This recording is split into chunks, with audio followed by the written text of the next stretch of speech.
everybody. Hello. Wow. It's wonderful. You brought the whole New York in one place. And maybe out of New York too. Some of them came from outside. It's wonderful to be here with you. And I didn't expect so many friends to be here tonight. It's really rejuvenating. It's exciting for me to see you. And what a turn of events. You're all doing the protect Yunus, trying to keep me out of jail.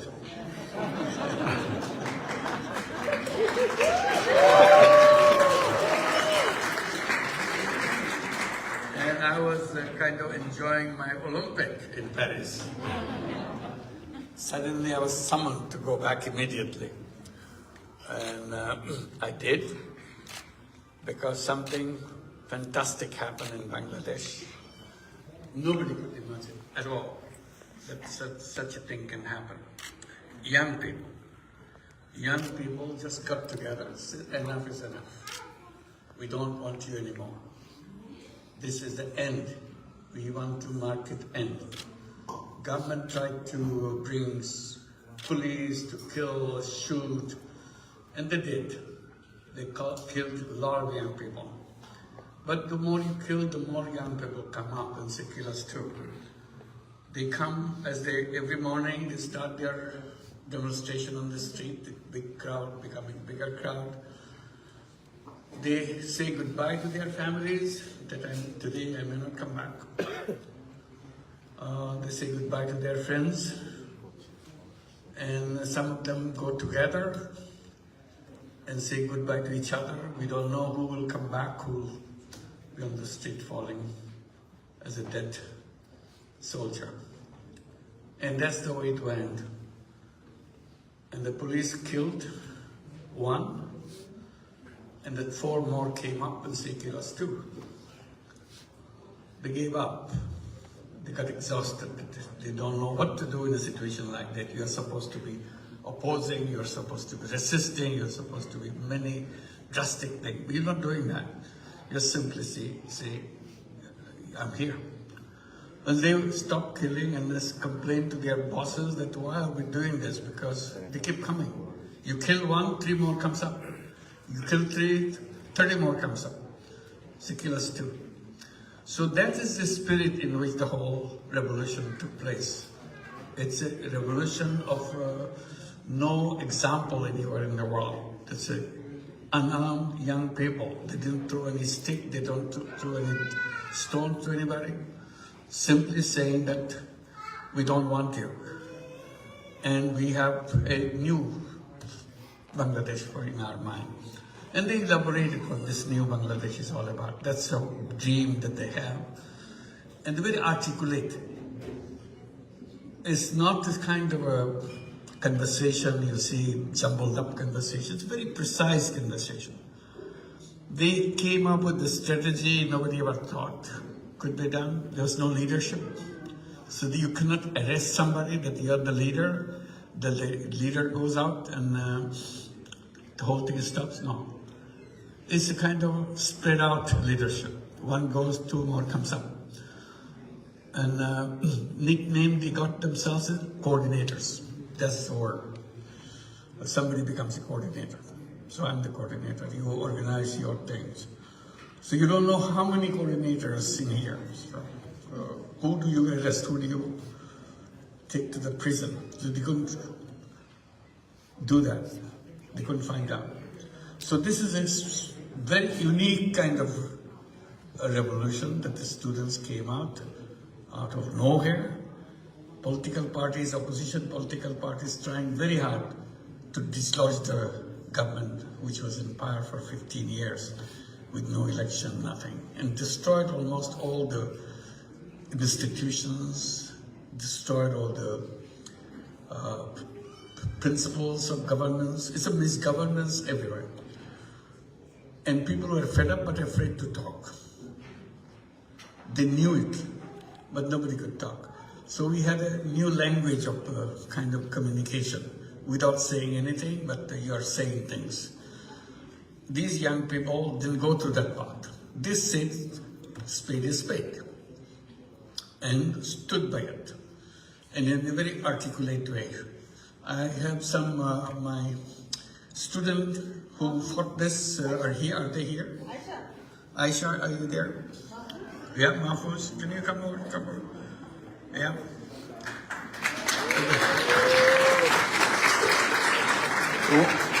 One of those curious leaders in the whole episode that you heard about the revolution, that's her. Absolutely. Amazing the way they communicate with each other. Amazing the way they communicated with the whole nation. And whole nation went for them. And anymore, I had 3 of us together. Oh, it's okay. We got one, and I hope you have a chance to talk to them. This is an amazing story. It looks like another young girl, but the moment you start talking, you know what this is all about. The articulation and the thinking process that goes beyond every word they speak out. You get amazed that this little girl can say such a curious things in a very systematic way, not just in a random way. And that's what was happening, not only one girl, thousands of girls, everywhere, all over the country. It's not a Dhaka city thing, it's a nationwide thing. And unless you see this, you cannot believe things like that happen.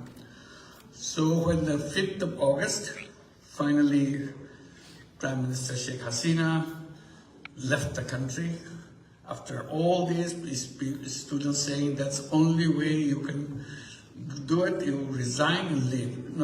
Didn't say leave, resign. But she left the country and tendered her resignation. And the vacuum, all the people from the political party disappeared because they know that the reprisal is coming. And that's the time they called me up in Paris. I was in the Olympic, enjoying my Olympic thing. They said, you come back right now because we want you to head the government. I said, well, how am I going to head the government? What am I supposed to do? I said, oh, you come and take the oath. That's it. So I came back and immediately I was taken to the building where the oath-taking ceremony was supposed to take place, and oath-taking takes place, and suddenly I'm in charge of the government, you see.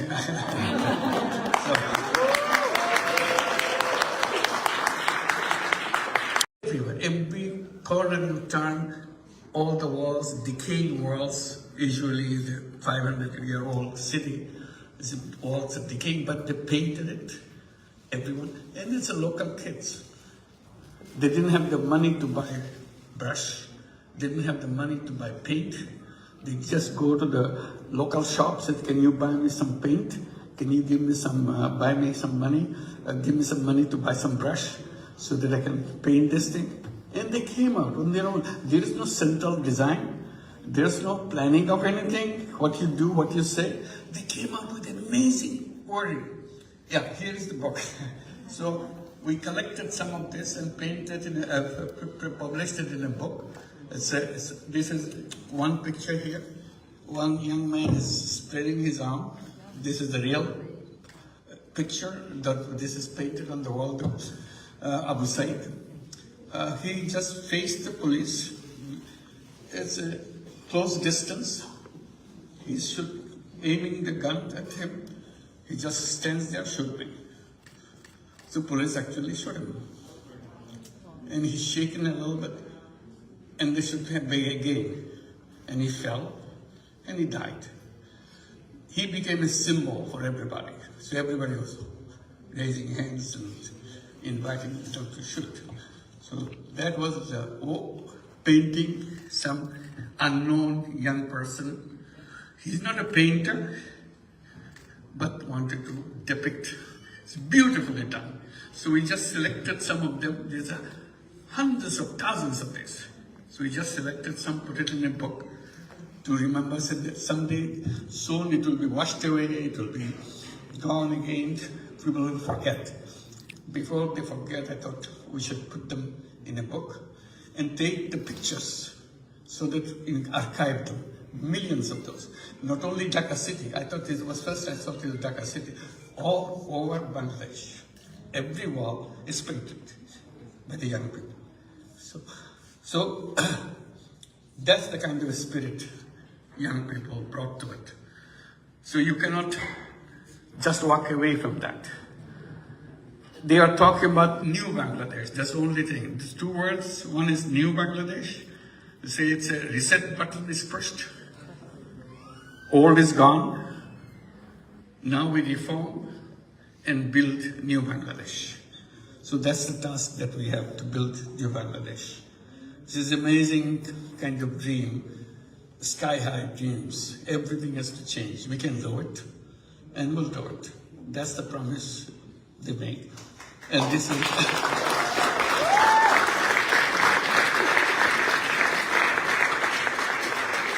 It's a difficult journey, but all of us believe it's a doable journey. We can do that because the whole nation together is right now is just one on this issue. There is no political differences, nothing. All we want is a new Bangladesh. And all the old has to go. It's terrible old. So we have to build it new. So this is the task that we are, and that's where we're inviting you to join and help us to build this new Bangladesh. Thank you very much.